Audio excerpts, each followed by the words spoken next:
గత ఆదివారం నేను హోలిస్టిక్ హాస్పిటల్లో హైపోటెన్షన్తో వెళ్ళి అడ్మిట్ అయితే నాకు అనుచిత చికిత్సలు అందించినారు. అనవసరంగా నార్కోటిక్ మందులు ఇచ్చి బాగున్న మనిషిని నన్ను సీరియస్గా తయారు చేసి నన్ను ఐసీయూలో పండబెట్టి నా దగ్గర నుంచి అన్యాయంగా బిల్లులు వేసినటువంటి పరిస్థితి. దీని మీద నేను గతంలో డిఎంహెచ్ఓ గారికి, కలెక్టర్ గారికి నేను ఫిర్యాదులు చేయడం జరిగింది. వారం అయితే ఉంది ఈ రోజుకి.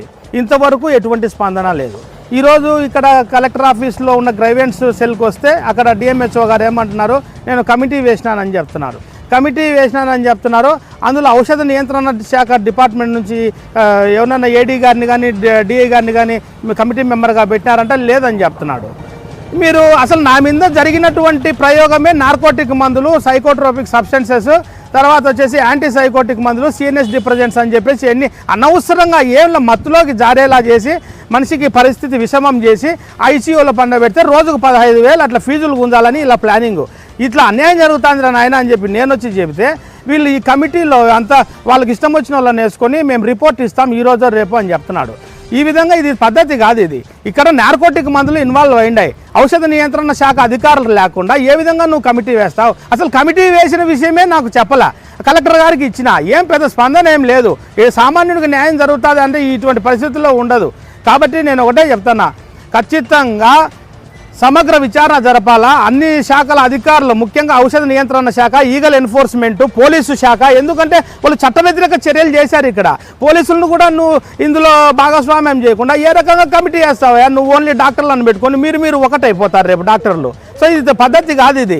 కాబట్టి నేను చెప్తున్నా, ఒక మంచి కమిటీని ఏర్పాటు చేసి దీని మీద సమగ్ర విచారణ జరపాలని చెప్పి కలెక్టర్ సార్ను నేను కోరుకుంటున్నా. కలెక్టర్ సార్ ఉంటారని చెప్పేస్తే కలెక్టర్ సార్ లేరు. కాబట్టి ఇంకా అక్కడ ఉన్న డిఎంహెచ్ఓ గారికి మళ్ళీ మేము కంప్లైంట్ ఇవ్వాల్సి వస్తుంది. దీని మీద ఏం పెద్ద చర్యలు తీసుకునేటేం ఆయన కనపడలే.